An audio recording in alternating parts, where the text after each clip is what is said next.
വേദിയിലിരിക്കുന്ന ബഹുമാന്യനായ അധ്യക്ഷൻ, Jamaat-e Islami Kerala secretary T Muhammad Sahib Velam, ഈ ചർച്ചാ സംഗമത്തിൽ നമ്മോടൊപ്പം പങ്കെടുക്കുന്ന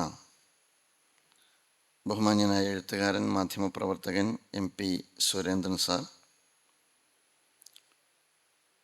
Shri Sunny M Kabikkad, Shri VG Thampi, IPH assistant director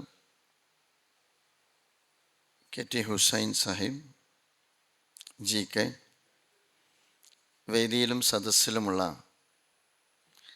ഏറെ ആദരണീയരായ സുഹൃത്തുക്കളെ, സഹോദരി സഹോദരന്മാരെ, സവിശേഷമായ ഒരു വിഷയത്തെ മുൻനിർത്തിക്കൊണ്ട് അല്ലെങ്കിൽ ഒരു വ്യക്തിയെ മുൻനിർത്തിക്കൊണ്ടുള്ള ചർച്ചാ സംഗമമാണ് ഇവിടെ നടക്കുന്നത്. ജമാഅത്തെ ഇസ്ലാമിയെ സംബന്ധിച്ചിടത്തോളം കേരളീയ സമൂഹത്തിനകത്ത് വ്യത്യസ്ത സാമൂഹ്യ ജനവിഭാഗങ്ങൾക്കിടയിൽ ആശയവിനിമയത്തിൻ്റെയും പരസ്പരമുള്ള കൂടിച്ചേരലുകളുടെയും അവസരങ്ങൾ പല സ്വഭാവത്തിൽ പലതായി സന്ദർഭോചിതം അത് സംഘടിപ്പിച്ചു വരുന്നൊരു പ്രസ്ഥാനമാണ്. അറിയാനും മനസ്സിലാക്കാനും പറയാനും പങ്കുവെക്കാനും യോജിക്കാനും വിയോജിക്കാനും എല്ലാം അവസരം ഒരുക്കപ്പെടുന്നിടത്താണ് നല്ല ജനാധിപത്യ ബോധമുള്ള, സഹിഷ്ണുതയുള്ള, സാഹോദര്യമുള്ള, സഹവർത്തിത്വമുള്ള ഒരു സമൂഹത്തെ വളർത്തിയെടുക്കാൻ കഴിയുകയുള്ളൂ എന്നാണ് നാം മനസ്സിലാക്കുന്നത്. ഇവിടെയും നാം ഒരുമിച്ച് കൂടുന്നത് പ്രവാചകൻ നബി സല്ലല്ലാഹു അലൈഹി വസല്ലമയുടെ ജന്മദിനവുമായി ബന്ധപ്പെട്ട് പ്രവാചക ജീവിതത്തെക്കുറിച്ചുള്ള ചർച്ച സമൂഹത്തിൽ സജീവമായി കൊണ്ടിരിക്കുന്ന ഒരു സന്ദർഭത്തിലാണ്. തീർച്ചയായിട്ടും പ്രവാചകനെ മുൻനിർത്തിക്കൊണ്ടുള്ള ഒരു ചർച്ചയാണ് ഇവിടെ നടക്കുന്നത്. നമുക്കറിയാവുന്നതുപോലെ അത് ഇതുപോലുള്ള ഒരു ചർച്ചയാവുക എന്ന് പറയുന്നത് ഏറെ സന്തോഷം നൽകുന്ന ഒരു കാര്യമാണ്. എല്ലാ വിഭാഗം ആളുകളും ഇത്തരം ഒരു കാലഘട്ടത്തിൽ ഒരുമിച്ചിരിക്കുക എന്ന് പറയുന്നത് തന്നെ വലിയ സന്ദേശമായിട്ടാണ് ഞാൻ കാണുന്നത്. നമുക്കെല്ലാം വ്യത്യസ്തമായ കാഴ്ചപ്പാടുകളുണ്ട്, മതപരമായി, ആശയപരമായി. മതമില്ലാത്ത ആളുകളും ഇവിടെ ഇരിക്കുന്നുണ്ടാവും, മതമില്ലാത്തവർ. ഇതെല്ലാം ഉള്ളതോടൊപ്പം തന്നെ നമ്മളൊക്കെ യോജിക്കുന്ന ഒരുപാട് സാമൂഹ്യ നന്മയുടെ തലമുണ്ട്, പ്രതലമുണ്ട്. അങ്ങനെ യോജിക്കാവുന്ന കാര്യങ്ങളിൽ യോജിക്കാനും യോജിക്കുന്ന കാര്യങ്ങൾ പരസ്പരം അങ്ങോട്ടും ഇങ്ങോട്ടും ഇരുന്ന് പങ്കുവെക്കാനുമൊക്കെ കഴിയുന്ന സാഹചര്യമാണ് നമ്മുടെ ജീവിതത്തിൽ ഉണ്ടായിത്തീരേണ്ടത്. പ്രവാചക സങ്കല്പം എന്ന് പറയുന്നത് എല്ലാ സമൂഹത്തിലും ഉണ്ട് എന്നാണ് ഞാൻ മനസ്സിലാക്കുന്നത്. ക്രൈസ്തവ ജൂത സമൂഹത്തിനകത്ത് എടുത്ത് പരിശോധിച്ച് നോക്കിക്കഴിഞ്ഞാൽ അവർക്കിടയിൽ അങ്ങനെ ഒരു ദൈവദൂത സങ്കല്പം കാണാൻ കഴിയും. എന്നല്ല, ക്രൈസ്തവ ജൂത സമൂഹവും മുസ്ലിം സമൂഹവും പൊതുവെ അംഗീകരിക്കുന്ന ഒരുപാട് പ്രവാചകന്മാരെ കുറിച്ച് ചരിത്രത്തിൽ നമുക്ക് വായിച്ചെടുക്കാൻ കഴിയും. ഇബ്രാഹിം നബി അലൈഹി സ്വലാത്തു വസ്സലാം, അതുപോലെ തന്നെ ഇസ്മായിൽ നബി, യൂസുഫ് നബി, ഇങ്ങനെ ഒരുപാട് പ്രവാചകന്മാരെ കുറിച്ച് ബൈബിള് പറയുന്നുണ്ട്. അതുപോലെ തന്നെ ജൂത സമൂഹത്തിൻ്റെ അവരുടെ വിശ്വാസപരമായ അവരുടെ ചരിത്രവുമായി ബന്ധപ്പെട്ട് കിടക്കുന്നുണ്ട്. അതുപോലെ തന്നെ മുസ്ലിം സമൂഹം അവരുടേതായ രീതിയിൽ ഈ പ്രവാചകന്മാരെ കുറിച്ച് പരാമർശിക്കുന്നുണ്ട്. ഇന്ത്യയുടെ ചരിത്രത്തിലും നമുക്ക് കാണാൻ കഴിയും, ദൈവാവതാരങ്ങളെക്കുറിച്ചുള്ള ഒരുപാട് ചരിത്രം നമ്മുടെ മുമ്പാകെ വരാറുണ്ട്. മഹാനായ ശ്രീബുദ്ധനെക്കുറിച്ച് നമ്മൾ കേട്ടിട്ടുണ്ട്. അദ്ദേഹത്തിൻ്റെ ബോധിവൃക്ഷ ചുവട്ടിൽ നിന്ന് അദ്ദേഹത്തിന് ബോധോദയം ലഭിക്കുന്നതിനെക്കുറിച്ചെല്ലാം നമ്മൾ വായിച്ചിട്ടുണ്ട്. ദൈവത്തിനും മനുഷ്യർക്കുമിടയിൽ ദൈവികമായ മൂല്യങ്ങൾ പകർന്നു കൊടുക്കുന്ന സാമൂഹ്യ പരിഷ്കർത്താക്കളോ പ്രവാചകന്മാരോ അതല്ലെങ്കിൽ ഇത്തരത്തിലുള്ള ആത്മീയ ആചാര്യന്മാരോ എല്ലാം പല മതത്തിലും പല സ്വഭാവത്തിലും സമൂഹത്തിൽ നമുക്ക് വായിച്ചെടുക്കാൻ കഴിയുന്നതായി കാണാവുന്നതാണ്. മഹാനായ പ്രവാചകൻ നബി സല്ലല്ലാഹു അലൈഹി വസല്ലമയെ സംബന്ധിച്ചിടത്തോളം അദ്ദേഹം അള്ളാഹുവിൻ്റെ പ്രവാചകനാണ്, മനുഷ്യനാണ്, അള്ളാഹുവിൻ്റെ പ്രവാചകനാണ്, ദൈവത്തിൻ്റെ പ്രവാചകനാണ്. മനുഷ്യർക്ക് മാർഗനിർദ്ദേശം നൽകാൻ ദൈവം നിയോഗിച്ച പ്രവാചകന്മാരാണ്. പ്രവാചകന്മാരിൽ അവസാനത്തെ പ്രവാചകനാണ്. ആ പ്രവാചകനെക്കുറിച്ചും പരിചയപ്പെടുന്നത് പ്രവാചകൻ ഒരു വിഭാഗത്തിൻ്റെ പ്രവാചകൻ എന്നല്ല, മനുഷ്യർക്ക് വേണ്ടി എന്നാണ്. ഖുർആനിൽ പറയുന്നുണ്ട്, വമാ അർസൽനാക ഇല്ലാ റഹ്മത്തൽ ലിൽ ആലമീൻ. ലോകത്തിന് വേണ്ടി കാരുണ്യമായി കൊണ്ടാണ് പ്രവാചകൻ്റെ നിയോഗം.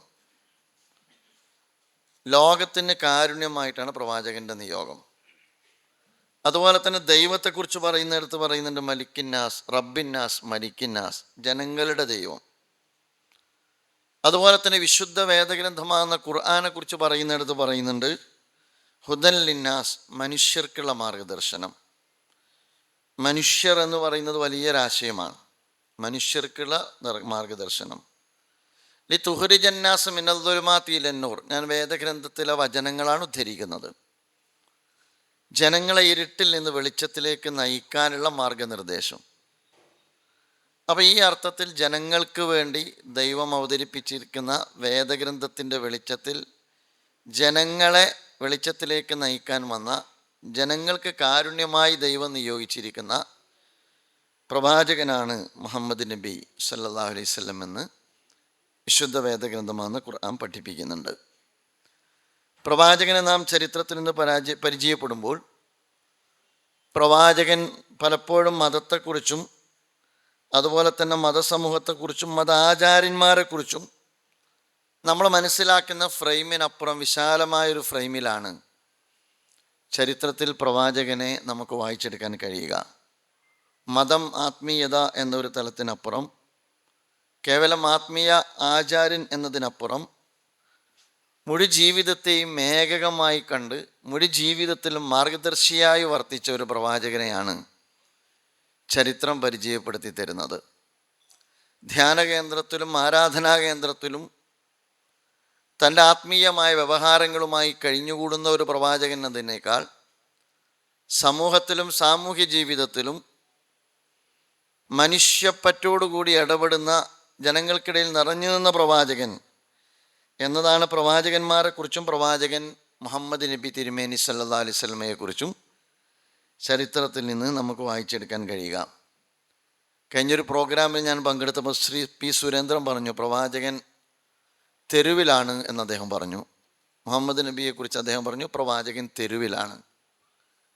പ്രവാചകന് ദിവ്യ വെളിപാട് കിട്ടിയതിന് ശേഷമുള്ള 23 വർഷക്കാലം ഒരു സമൂഹത്തെ സംസ്കരിച്ച് സമുദ്ധരിച്ച് മൂല്യവത്തായ ഒരു സാമൂഹ്യ ജീവിതത്തിന് അവരെ പ്രാപ്തമാക്കി ഒരു നവസമൂഹത്തെ രൂപപ്പെടുത്തിയെടുക്കുന്ന പ്രവൃത്തി പ്രവാചകൻ നിർവഹിക്കുന്നത് ആ ജനതയോടൊപ്പം ജീവിച്ചുകൊണ്ടാണ്, ആ ജനതയ്ക്കാവശ്യമായ മാർഗനിർദ്ദേശങ്ങൾ നൽകിക്കൊണ്ടാണ്. ഒരു ഗോത്ര സമൂഹത്തിലാണ് പ്രവാചകൻ്റെ ആഗമനം. അന്ധവിശ്വാസങ്ങളും അനാചാരങ്ങളുമുള്ള ഒരു ജനതയായിരുന്നു, നിരക്ഷരരായ ഒരു ജനതയായിരുന്നു. നിസ്സാരമായ കാര്യങ്ങൾക്ക് മനുഷ്യർക്കിടയിൽ ഗോത്രമാഹാത്മ്യത്തിൻ്റെ പേരിൽ സംഘർഷത്തിലും സംഘട്ടനത്തിലും അകപ്പെട്ടൊരു ജനതയായിരുന്നു. ഈ എല്ലാ മതിൽക്കെട്ടുകൾക്കും അപ്പുറം മനുഷ്യരെയാണ് പ്രവാചകൻ അഭിമുഖീകരിച്ചത്. എല്ലാവരെയും പ്രവാചകൻ അഭിവാദ്യം ചെയ്തു. അറിയുന്നവരോടും അറിയാത്തവരോടും പ്രവാചകൻ അഭിവാദ്യം അർപ്പിച്ചു. ആളുകളെ ചേർത്ത് നിർത്തി. പ്രവാചകൻ്റെ ചരിത്രത്തിൽ പറഞ്ഞു കാണുന്ന അല്ലെങ്കിൽ വായിക്കാൻ നമുക്ക് കഴിയുന്നൊരു കാര്യം, മുഖത്തോട് മുഖം നോക്കി പരസ്പരം ആലിംഗനം ചെയ്തു കഴിഞ്ഞാൽ അപരൻ വേർപിരിയുന്നതിന് മുമ്പ് പ്രവാചകൻ വേർപിരിയില്ല. പരസ്പരം ഷൈക്കാൻഡ് കൊടുത്താൽ അപരൻ്റെ കൈ വേർപ്പെടുന്നതിന് മുമ്പ് പ്രവാചകൻ തൻ്റെ കൈ വേർപ്പെടുത്താറില്ല. മനുഷ്യരോടൊപ്പം നിന്ന് മനുഷ്യജീവിതത്തെ അഭിമുഖീകരിച്ച് മനുഷ്യജീവിതത്തിന് ദൈവികമായ മൂല്യങ്ങളുടെ അടിസ്ഥാനത്തിൽ വെളിച്ചം പകർന്ന് അതിൻ്റെ അടിസ്ഥാനത്തിൽ ഒരു ജനതയെ മാറ്റിയെടുത്ത് ചരിത്രത്തിൽ തുല്യതയില്ലാത്തൊരു പുതിയ സമൂഹത്തെ, മൂല്യവത്തായൊരു സമൂഹത്തെ സൃഷ്ടിച്ചുകൊണ്ടാണ് പ്രവാചകൻ ലോകത്തോട് വിട പറഞ്ഞത്. കുട്ടികളോട്, സ്ത്രീകളോട്, സമൂഹത്തിലെ വ്യത്യസ്തമായ തലങ്ങളിലുള്ള ആളുകളോടെല്ലാം ഉയർന്ന സമീപനം പ്രവാചകൻ സ്വീകരിച്ചു. പ്രവാചകൻ്റെ ഒരു വചനമുണ്ട്, നിങ്ങളിൽപ്പെട്ടവനല്ല, നമ്മിൽപ്പെട്ടവനല്ല കുട്ടികളോട് കാരുണ്യം കാണിക്കാത്തവൻ, നമ്മിൽപ്പെട്ടവനല്ല മുതിർന്നവരെ ആദരിക്കാത്തവൻ. സാമൂഹ്യ ജീവിതത്തിൻ്റെ ഒരുപാട് മര്യാദകളെക്കുറിച്ച്, സമൂഹത്തിലെ വ്യത്യസ്ത ജനവിഭാഗങ്ങളോടുള്ള ബാധ്യതകളെക്കുറിച്ച്, ഉത്തരവാദിത്തങ്ങളെക്കുറിച്ച്, സമൂഹത്തിലെ ദുർബലരായ മനുഷ്യരോടുള്ള കടപ്പാടുകളെക്കുറിച്ച് ഇതെല്ലാം പഠിപ്പിച്ച് നല്ല സാമൂഹ്യ ബോധമുള്ള ഒരു സമൂഹത്തെ വളർത്തിയെടുത്തു എന്നുള്ളതാണ് പ്രവാചകൻ നൽകുന്ന ഏറ്റവും വലിയ സന്ദേശം എന്ന് പറയുന്നത്. വിശ്വാസത്തെക്കുറിച്ച് പ്രവാചകൻ്റെ ഒരു വചനമുണ്ട്.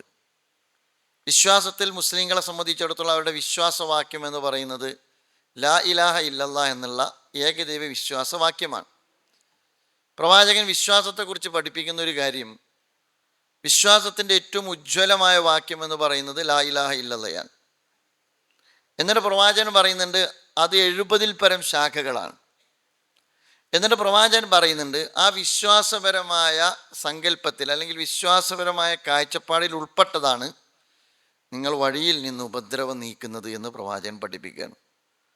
അതുകൊണ്ടാണ് പറഞ്ഞത്, പ്രവാചകൻ പഠിപ്പിച്ചത് മനുഷ്യനും ആകാശവും തമ്മിലുള്ള, ആത്മീയതയും തമ്മിലുള്ള ബന്ധമല്ല, മനുഷ്യനും അവൻ്റെ ജീവിതവും തമ്മിലുള്ള ബാധ്യതകളാണ്. ഞാൻ ലാ ഇലാഹ ഇല്ലല്ലാ എന്ന് പറയുന്നത് പോലെ തന്നെ അതിൻ്റെ സ്വാഭാവികമായ എൻ്റെ ജീവിത താല്പര്യമാണ്, ഞാൻ പോകുന്ന വഴിയിൽ ആളുകൾക്ക് ഉപദ്രവമാകുന്നു എന്ന് കണ്ടാൽ ഞാനത് നീക്കുക എന്നത് എൻ്റെ വിശ്വാസത്തിൻ്റെ ഭാഗമാണ്.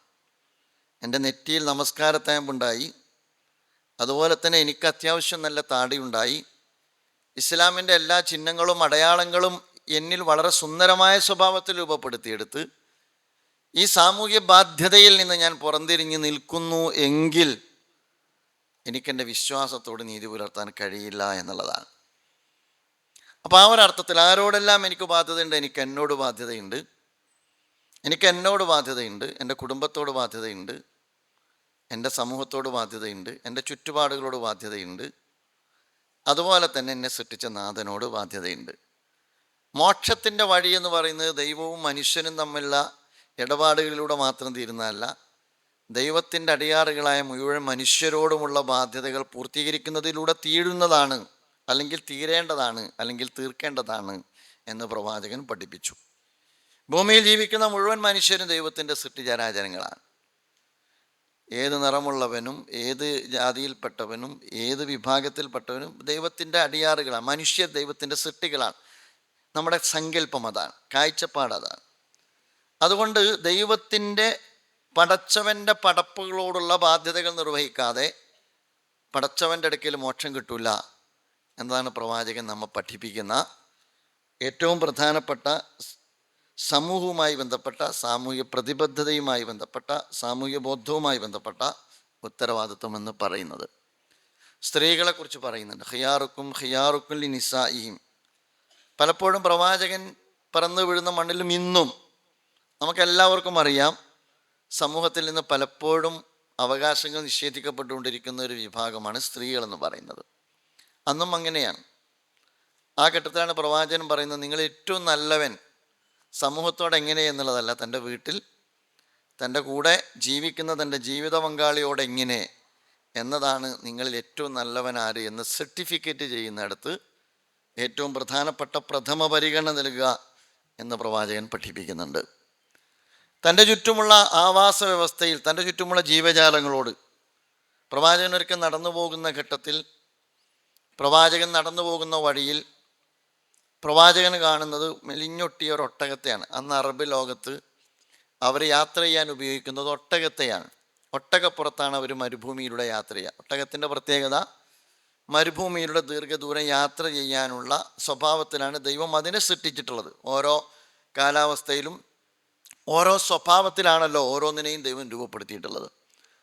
ആ ഒട്ടകത്തെ കണ്ട് ഒട്ടകം മെലിഞ്ഞൊട്ടിയിട്ടുണ്ട്. പ്രവാചകൻ അതിൻ്റെ ഉടമയെ വിളിച്ചിട്ട് പറയുന്നുണ്ട്, നീ ദൈവത്തെ ഭയപ്പെടുക ഈ ഒട്ടകത്തിൻ്റെ കാര്യത്തിൽ നിന്ന്. നീ അതിനെ ഒന്നുകിൽ ഉപയോഗിക്കുക, അതിനാവശ്യമായ ആഹാരം കൊടുത്തിട്ട്, അല്ലെങ്കിൽ നീ അതിനെ അതിൻ്റെ വഴിക്ക് വിടുക. അപ്പോൾ തൻ്റെ ചുറ്റും ജീവിക്കുന്ന ജീവജാലങ്ങളോട് വരെ പ്രവാചകൻ പറയാറുണ്ട്, യഥാർത്ഥത്തിൽ ഒരു പട്ടിക്ക് വെള്ളം കൊടുത്തും മോക്ഷത്തെക്കുറിച്ചുള്ള നമ്മുടെ സങ്കല്പത്തെ തന്നെ പൊളിച്ചെഴുതുന്നതാണ്. പട്ടിക്ക് വെള്ളം കൊടുത്തതിൻ്റെ പേരിൽ സ്വർഗത്തിലേക്കും പൂച്ചയെ കെട്ടിയിട്ടതിൻ്റെ പേരിൽ നരകത്തിലേക്കും പോയ കഥ പ്രവാചകൻ പറഞ്ഞു കൊടുക്കുന്നുണ്ട്.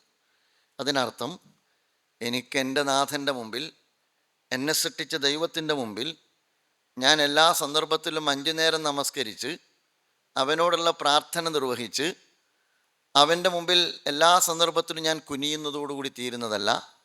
എൻ്റെ അയൽപ്പക്കത്തോട്, എൻ്റെ ചുറ്റും ജീവിക്കുന്ന മനുഷ്യരോട്, എൻ്റെ ചുറ്റുമുള്ള ജീവജാലങ്ങളോട്, അതുപോലെ തന്നെ ഞാൻ ചവിട്ടി നിൽക്കുന്ന എൻ്റെ മണ്ണിനോട് എനിക്ക് ഉത്തരവാദിത്വമുണ്ട്. ആ ഉത്തരവാദിത്വം കൂടിയാണ് എൻ്റെ മോക്ഷത്തിൻ്റെ വഴി എന്ന് മഹാനായ പ്രവാചകൻ ഒരു ജനതയെ പഠിപ്പിക്കുന്നതാണ് നമുക്ക് കാണാൻ കഴിയുന്നത്. മനുഷ്യരെ ആദരിച്ചു എന്നുള്ളതാണ്. മനുഷ്യൻ എന്ന് പറയുന്ന, അതാണ് ഞാൻ പറഞ്ഞത്, മനുഷ്യൻ എന്ന് പറയുന്ന ഒരൊറ്റ സ്വഭാവത്തിലുള്ള അഭിസംബോധനയാണ് ഖുർആൻ നടത്തിയിട്ടുള്ളത്. ഖുർആൻ്റെ എല്ലാ അഭിസംബോധനകളിലും യാ അയ്യുഹന്നാസ് എന്നാണ് പറയാം. അറബിയിൽ വേദഗ്രന്ഥത്തിൻ്റെ അഭിസംബോധന രീതി അതാണ്. യാ അയ്യുഹന്നാസ്, അല്ലയോ മനുഷ്യരെ എന്നാണ് ഖുർആൻ അഭിമുഖീകരിക്കുന്നത്. അല്ലയോ മനുഷ്യരെ എന്ന് വിളിച്ചതിന് ശേഷം ഖുർആൻ ആളുകളോട് സംസാരിച്ചു തുടങ്ങുന്നുണ്ട്. മനുഷ്യരാണ് ഖുർആൻ്റെ അഭിസംബോധിതർ, മനുഷ്യരാണ് പ്രവാചകൻ്റെ അഭിസംബോധിതർ. ഇത് പ്രവാചകൻ പറയുമ്പോൾ ആ കാലഘട്ടത്തിൽ അതിനൊരുപാട് അർത്ഥതലം ഉണ്ടായിരുന്നു. അന്ന് അടിമകളുണ്ടായിരുന്നു, അടിമത്തുണ്ടായിരുന്നു, ഗോത്ര മേധാവിത്വ മനസ്സുണ്ടായിരുന്നു, അതിൻ്റെ അടിസ്ഥാനത്തിൽ ഡിസ്ക്രിമിനേഷൻസ് ഉണ്ടായിരുന്നു. ആ ഒരു ഘട്ടത്തിലാണ് പ്രവാചകൻ പറയുന്നത്, നിങ്ങളെല്ലാവരും ദൈവത്തിൻ്റെ സൃഷ്ടികളാണ്, നിങ്ങളിൽ ഏറ്റവും ഉത്തമന്മാർ നിങ്ങളിൽ ഏറ്റവും അധികം ദൈവമൂല്യങ്ങളെ മുറുകെ പിടിക്കുന്നവനാണ്. നമ്മുടെ ജീവിതത്തിൻ്റെ ശ്രേഷ്ഠത കൽപ്പിക്കുന്നത് നമ്മുടെ വ്യക്തിത്വത്തെ എത്രമാത്രം നമ്മൾ ദൈവിക മൂല്യങ്ങളാൽ പുനഃസംവിധാനിക്കുന്നു എന്നതിൻ്റെ അടിസ്ഥാനത്തിലാണ്. പ്രവാചകൻ ഈ വേദവാക്യത്തെ പ്രവാചകൻ വിശദീകരിച്ചുകൊണ്ട് പറയുന്നുണ്ട്, നിങ്ങൾക്ക് അറബിക്ക് അനറബിയേക്കാളോ കറുത്തവന് വെളുത്തവനേക്കാളോ അതുപോലെ തന്നെ യാതൊരു വ്യത്യാസവുമില്ല. മനുഷ്യൻ്റെ അടുക്ക്, ദൈവത്തിൻ്റെ അടുക്കൽ ഏറ്റവും ഉത്തമൻ യഥാർത്ഥത്തിൽ ദൈവബോധമുള്ള, ദൈവമൂല്യങ്ങൾ മുറുകെ പിടിക്കുന്ന മനുഷ്യരാണ് എന്ന് മഹാനായ പ്രവാചകൻ പഠിപ്പിക്കുന്നുണ്ട്. അപ്പോൾ ആ ഒരർത്ഥത്തിൽ മഹാനായ പ്രവാചകൻ 23 വർഷക്കാലം കൊണ്ടൊരു സമൂഹത്തെ രൂപപ്പെടുത്തിയത് എങ്ങനെയെന്ന് ചോദിച്ചാൽ കേവലം ആത്മീയമായ വ്യവഹാരങ്ങളിലൂടെയല്ല, വ്യക്തിയുടെ ജീവിതത്തിൻ്റെ മുഴുമേഖലകളിലേക്കും മാർഗനിർദ്ദേശം നൽകി ജീവിതത്തെക്കുറിച്ച് വിശാലമായ കാഴ്ചപ്പാട് ജനതയ്ക്ക് പകർന്നു നൽകി ജീവിതത്തിൻ്റെ എല്ലാ വൈവിധ്യങ്ങളെയും ചേർത്ത് നിർത്തിയിട്ടാണ് പ്രവാചകൻ ഒരു സമൂഹത്തെ രൂപപ്പെടുത്തിയെടുത്തത്. ഈ ഒത്തുകൂടലിൻ്റെ സന്തോഷം എന്ന് പറയുന്നത്, ഞാൻ പറയുക, ഒരു ബഹുസ്വര സാമൂഹ്യ ജീവിതത്തിലാണ് നമ്മളെല്ലാവരും നമ്മുടെ കാര്യങ്ങൾ നിർവഹിച്ചുകൊണ്ടിരിക്കുന്നത്. ഈ ബഹുസ്വര സാമൂഹ്യ ജീവിതത്തിനകത്ത് ഇന്ന് അകൽച്ചയുടെയും അതുപോലെ തന്നെ പരസ്പരമുള്ള ആശയക്കുഴപ്പങ്ങളുടെയും അതേപോലെ തന്നെ ഒരുപാട് വിള്ളലുകളുടെയും ഭിന്നിപ്പിൻ്റെയും ഒക്കെ പോളറൈസേഷൻ്റെയും ഒക്കെ സാഹചര്യം പലപ്പോഴും പല താല്പര്യങ്ങളും മുൻനിർത്തി നടന്നുകൊണ്ടിരിക്കുന്നുണ്ട്. ഇവിടെ മഹാനായ പ്രവാചകൻ മുഹമ്മദ് നബി സല്ലല്ലാഹു അലൈഹി വസല്ലമയാണെങ്കിലും ചരിത്രത്തിൽ വന്ന സാമൂഹ്യ പരിഷ്കർത്താക്കളാണെങ്കിലും ഒരു ഏകശിലാത്മകമായൊരു സാമൂഹ്യ ക്രമത്തെക്കുറിച്ചല്ല സംസാരിച്ചത്, മറിച്ച് വൈവിധ്യത്തെ അംഗീകരിക്കുകയും വൈവിധ്യത്തെ ചേർത്ത് നിർത്തുകയും ഈ വൈവിധ്യത്തെ മുഖവിലക്കെടുത്തുകൊണ്ട് തന്നെ യോജിക്കാനും വിയോജിക്കാനും ഒക്കെയുള്ള അവസരങ്ങൾ സൃഷ്ടിക്കുകയും ചെയ്തുകൊണ്ടാണ് പ്രവാചക ജീവിതവും മുന്നോട്ട് പോയത് എന്ന് നമുക്ക് കാണാവുന്നതാണ്. 23 കൊല്ലക്കാലം കൊണ്ടാണ് പ്രവാചകൻ ഒരു പുതിയ സമൂഹത്തെ വാർത്തെടുക്കുന്നത്. എന്നല്ല, പ്രവാചകൻ ഒരു സാമൂഹ്യ ക്രമം രൂപപ്പെടുത്തുന്നുണ്ട് മദീനയിൽ. പ്രവാചകൻ മദീനയിൽ രൂപപ്പെടുത്തുന്ന സാമൂഹ്യ ക്രമത്തിൻ്റെ പ്രത്യേകത, ആ നാട്ടിലുള്ള അതിൽ ജൂതന്മാരുണ്ട്, ക്രിസ്ത്യാനികളുണ്ട്, മറ്റു ബഹുദൈവ വിശ്വാസികളുണ്ട്, എല്ലാ വിഭാഗത്തെയും ചേർത്ത് നിർത്തിക്കൊണ്ടുള്ള വലിയൊരു മനുഷ്യ അവകാശ അല്ലെങ്കിൽ പരസ്പര ബന്ധത്തെക്കുറിച്ചുള്ള ഒരു കരാറ് പ്രഖ്യാപിച്ചുകൊണ്ടാണ് പ്രവാചകൻ തന്നെ സാമൂഹ്യ വ്യവസ്ഥിതിക്ക് രൂപകൽപ്പന ചെയ്യുന്നത്. മനുഷ്യരോട് മാത്രമല്ല, പരിസ്ഥിതിയോടും പ്രകൃതിയോടുമുള്ള നീതിയെക്കുറിച്ച് പ്രവാചകൻ പറയുന്നുണ്ട്. വെള്ളം ഉപയോഗിക്കുന്നതിനെക്കുറിച്ച്, അതുപോലെ തന്നെ പ്രപഞ്ചത്തോട് സ്വീകരിക്കേണ്ട സമീപനത്തെക്കുറിച്ച് എല്ലാം പ്രവാചകൻ മനുഷ്യ സമൂഹത്തെ പഠിപ്പിക്കുന്നതായി നമുക്ക് കണ്ടെത്താൻ കഴിയും. അതുകൊണ്ടാണ് പറയുന്നത്, പ്രവാചകൻ തന്നെ പ്രവാചകനെ കുറിച്ച് പരിചയപ്പെടുത്തിയത് ഇന്നമാ ബോയ്സ്തുലി ഉത്തമ്മിമ മക്കാരിമൽ അഖ്ലാഖ്. ഒരു ജനതക്ക് സമ്പൂർണമായ ഒരു മനുഷ്യ ജീവിതത്തിലെ സ്വഭാവ രൂപീകരണം എങ്ങനെയായിരിക്കണമെന്ന ഏറ്റവും ഉന്നതമായ സ്വഭാവ ഗുണങ്ങളുടെ പൂർത്തീകരണത്തിന് വേണ്ടിയാണ് ഞാൻ നിയോഗിതനായത് എന്ന് പ്രവാചകൻ പറയുന്നുണ്ട്. നിങ്ങൾ ആലോചിച്ച് നോക്കൂ, മഹാനായ പ്രവാചകൻ തൻ്റെ ആദർശ പ്രബോധനവുമായി കടന്നു വന്നപ്പോൾ ആദ്യം പ്രവാചകനെ അംഗീകരിക്കുന്നത് പ്രവാചകൻ്റെ അനുചരന്മാരാണ്, പ്രവാചകൻ്റെ ഭാര്യയാണ്, പ്രവാചകനോട് ഏറ്റവും അടുത്ത് നിൽക്കുന്നവരാണ്, പ്രവാചക ജീവിതത്തെ അനുഭവിച്ചവരാണ്. ആ അർത്ഥത്തിൽ മൂല്യവത്തായ മാതൃകായോഗ്യമായ ജീവിതം പ്രവാചകൻ നയിച്ചതുകൊണ്ടുകൂടിയാണത്.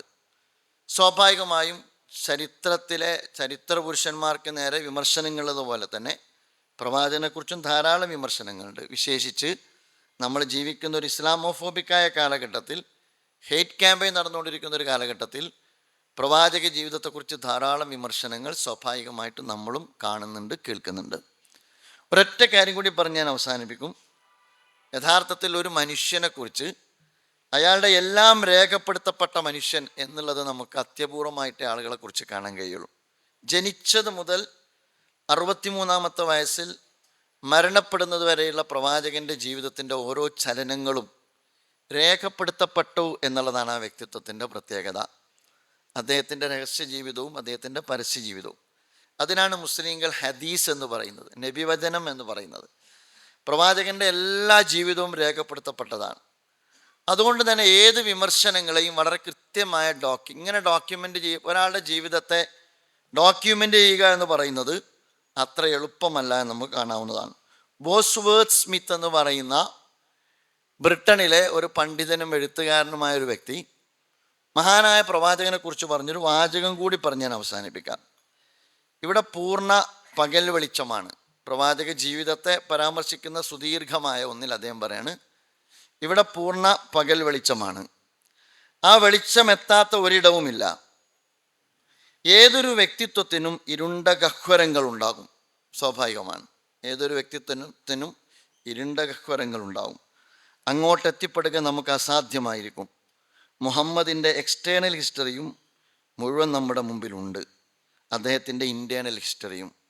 ഇങ്ങനെയുള്ളൊരു വ്യക്തിത്വത്തെ സംബന്ധിച്ചിടത്തോളം വിമർശനങ്ങൾ നമുക്ക് വളരെ കൃത്യമായി വിലയിരുത്താവുന്നതും പഠിക്കാവുന്നതും വിശകലനം ചെയ്യാവുന്നതും യോജിക്കാവുന്നതും വിയോജിക്കാവുന്നതും ക്ലാരിറ്റി വരുത്താവുന്നതുമായ അർത്ഥത്തിൽ വലിയ ഗ്രന്ഥങ്ങളായി ഒരു മനുഷ്യൻ്റെ ജീവിതം നമ്മുടെ മുമ്പിൽ രേഖപ്പെടുത്തപ്പെട്ടിരിക്കുന്നു എന്നുള്ളതാണ് പ്രവാചകൻ്റെ പ്രത്യേകത. ഞാൻ അവസാനിപ്പിക്കുകയാണ്. എൻ്റെ പ്രിയപ്പെട്ട സുഹൃത്തുക്കളെ കൂടി നമുക്ക് കേൾക്കണം. നമ്മൾ ഇനിയും പരസ്പരം അങ്ങോട്ടും ഇങ്ങോട്ടും അറിയണം, പഠിക്കണം. ഒരു കാര്യം മാത്രമാണ് ഞാൻ സൂചിപ്പിക്കുന്നത്, മഹാനായ പ്രവാചകൻ്റെ വ്യക്തിത്വവും മഹാനായ പ്രവാചകൻ്റെ ജീവിതവും മഹാനായ പ്രവാചകൻ്റെ സന്ദേശവും ഏതെങ്കിലും ഒരു സവിശേഷമായ വിഭാഗത്തിനോ ഏതെങ്കിലും ഒരു സവിശേഷമായ മേഖലക്കോ ഉള്ളതല്ല. മനുഷ്യ ജീവിതത്തിൻ്റെ മുഴുമേഖലകളിലേക്കും ജീവിതത്തെ ഏകകമായി കണ്ട് പുനഃസംവിധാനിക്കുന്ന ജീവിത വെളിച്ചമാണ് പ്രവാചകൻ മനുഷ്യന് പകർന്നു നൽകിയത്. തീർച്ചയായിട്ടും ഈ കാലഘട്ടത്തിലും പ്രവാചകൻ മുന്നോട്ട് വെച്ച സാമ്പത്തിക രംഗത്തുള്ള, സാമൂഹ്യ രംഗത്തുള്ള, മനുഷ്യാവകാശ രംഗത്തുള്ള, മനുഷ്യ മഹത്വത്തെക്കുറിച്ചുള്ള ആശയങ്ങൾ ഒരുപാട് സംവാദം അർഹിക്കുന്നു. സ്ത്രീയെക്കുറിച്ച്, മനുഷ്യാവകാശത്തെക്കുറിച്ച്, നീതിയെക്കുറിച്ച്, സാഹോദര്യത്തെക്കുറിച്ച്, മനുഷ്യർക്കിടയിലെ ഡിസ്ക്രിമിനേഷനെക്കുറിച്ച് സംവാദങ്ങൾ കത്തി നിൽക്കുന്ന ഒരു കാലത്താണ് നമ്മൾ ജീവിച്ചുകൊണ്ടിരിക്കുന്നത്. ഞാൻ പറയുക, സ്ത്രീയെക്കുറിച്ചും നീതിയെക്കുറിച്ച് പ്രവാചകൻ പറഞ്ഞത് നമ്മെ സംബന്ധിച്ചിടത്തോളം തൻ്റെ മകൾ ഫാത്തിമ എന്ന് പറയുന്ന മോളെക്കുറിച്ച് പ്രവാചകൻ്റെ മുമ്പിൽ ഒരു കേസ് വന്നു. അതുകൂടി പറഞ്ഞ് നിർത്താം. ഒരു കേസ് വന്നു. കേസ് മറ്റൊന്നുമല്ല, പ്രവാചകൻ ഒരു സമൂഹത്തെ രൂപപ്പെടുത്തിയതിന് ശേഷം, പ്രവാചകൻ ഒരു ജനതയുടെ ഭരണാധികാരിയായതിനു ശേഷം മുമ്പിൽ വരുന്ന കേസ് എന്താണെന്ന് ചോദിച്ചു കഴിഞ്ഞാൽ, ഉയർന്ന ഗോത്രത്തിൽപ്പെട്ട ഒരു സ്ത്രീ തെറ്റ് ചെയ്തിരിക്കുന്നു. ഉയർന്ന ഗോത്രത്തിൽപ്പെട്ട, അന്നത്തെ പ്രവാചകൻ വരുന്നതിന് മുമ്പുള്ള ആ ഒരു ജനതയുടെ ഗോത്രഘടന മാറി ഒരു ജനതയെ മാറ്റിയെടുത്തുകൊണ്ടിരിക്കുകയാണ് പ്രവാചകൻ. ഒരു സമൂഹത്തെ പടിപടിയായിട്ടാണ് മാറ്റിയെടുക്കുന്നത്. അപ്പോൾ സ്വാഭാവികമായിട്ടും റെക്കമെൻഡ് വന്നു. കാര്യപ്പെട്ട ഒരു വീട്ടിലെ കുടുംബത്തിലെ കുട്ടിയാണ്. പ്രവാചകൻ ഓരോ ഘട്ടത്തിലും ആ ജനതയെ തിരുത്തുകയും പഠിപ്പിക്കുകയും ചെയ്തുകൊണ്ടിരിക്കുകയാണ്.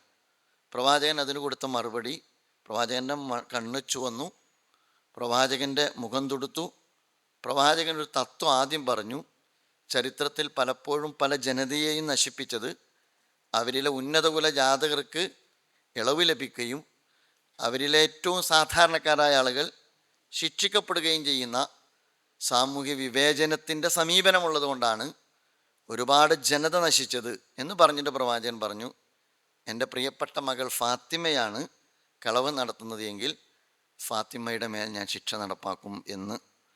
ആ അർത്ഥത്തിൽ നീതിബോധത്തെ പകർന്നു തന്ന, അപ്പോൾ ഈ കാലഘട്ടത്തിലെ ഒരുപാട് സംവാദം നടക്കുന്ന ഈ മേഖലകളിലെല്ലാം വളരെ മൂല്യവത്തായ മൗലികമായ കാഴ്ചപ്പാടുകൾ പകർന്നു തന്ന പ്രവാചക അധ്യാപനങ്ങൾക്ക് ഈ കാലഘട്ടത്തിലും പ്രസക്തിയുണ്ട്.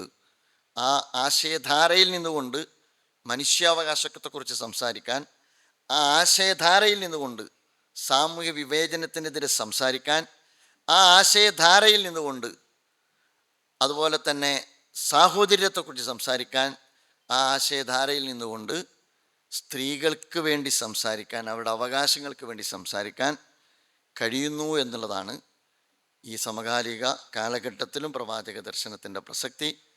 നമുക്കിടയിൽ ഇനിയും സംസാരങ്ങൾ വരട്ടെ, അന്വേഷണങ്ങളും പഠനങ്ങളും മുന്നോട്ട് പോകട്ടെ. സർവേശ്വരൻ ദൈവം തമ്പുരാൻ നമ്മെ എല്ലാവരെയും അനുഗ്രഹിക്കുമാറാകട്ടെ എന്ന് പ്രാർത്ഥിച്ചുകൊണ്ട്, ദൈവത്തിൻ്റെ രക്ഷയും സമാധാനവും നമ്മുടെ പേരിലും വർഷിക്കുമാറാകട്ടെ എന്ന് പ്രാർത്ഥിച്ചുകൊണ്ട്, അസ്സലാമു അലൈക്കും. പരമകാരുണികനും കരുണാനിധിയുമായ ദൈവത്തിൻ്റെ നാമത്തിൽ ഇതിൻ്റെ ഉദ്ഘാടനം നിർവഹിച്ചതായിട്ട് അറിയിക്കുന്നു.